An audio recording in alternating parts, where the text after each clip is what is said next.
Bonjour à tous, donc voici la nouvelle vidéo sur le circuit des 24 heures du Mans. Donc le circuit a été créé, en tout cas la première édition des 24 heures du Mans a eu lieu en 1923. À cette époque, le circuit faisait 17 km, puis pendant la Seconde Guerre mondiale, il n'y a pas eu de course. Aujourd'hui, le circuit fait 13 km. Donc entre 1923 où il faisait 17 et aujourd'hui 13, il y a eu pas mal de modifications. Le circuit n'a pas toujours eu ce tracé-là.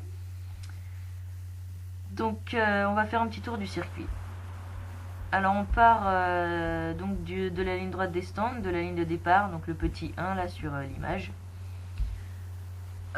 On continue dans la ligne droite des stands, puis on arrive sur un virage qui se prend à fond, puis un gros freinage à la chicane Dunlop, donc c'est une chicane, un virage très connu, avec notamment un pneu, pas un vrai, un pneu en métal, qui passe au-dessus de la piste.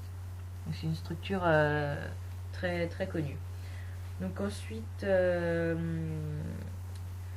on arrive sur un virage avec un petit enchaînement droite, gauche, puis sur le virage du tertre rouge, qui est un virage qu'il ne faut pas rater, qu'il faut très bien négocier, parce que c'est ce qui va nous permettre de bien enchaîner sur la ligne droite de Hunaudière, donc la fameuse ligne droite de Hunaudière, qui fait, je crois, presque 7 km. Donc à l'époque, il n'y avait pas les deux chicanes que vous voyez sur l'image. On en a rajouté en 1990, je crois, simplement parce que c'était dangereux et que les voitures atteignaient de très haute vitesse. D'ailleurs, le record de vitesse dans cette ligne droite, c'est 405 km/h. Voilà.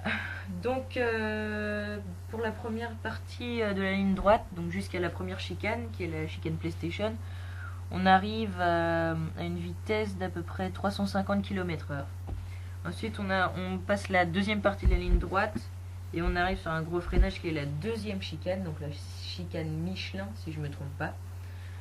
Et on enchaîne sur la troisième et dernière partie de cette ligne droite de Hunaudière, qui se termine sur un gros freinage, donc le virage de Mulsanne, qui est très connu aussi. On enchaîne ensuite sur une grande ligne droite qui se termine par le virage d'Indianapolis, un gros freinage aussi. Puis sur le virage d'Arnage, c'est le petit 8 je crois sur l'image, oui.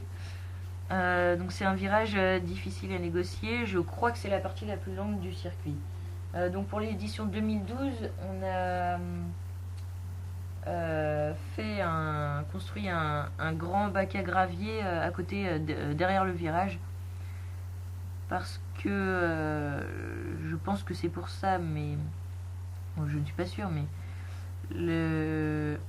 les voitures avant touchaient le mur de pneus qui était au bord du virage.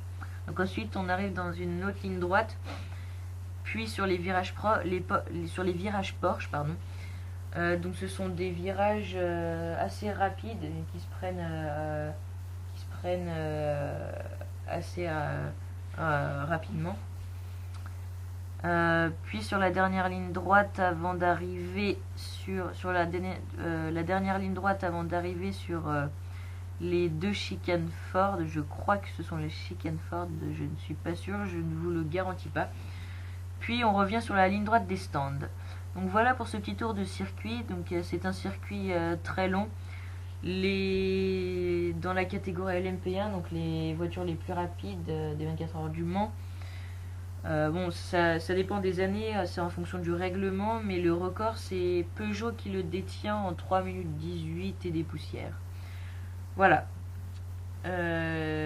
Donc je vous dis à bientôt pour une nouvelle vidéo.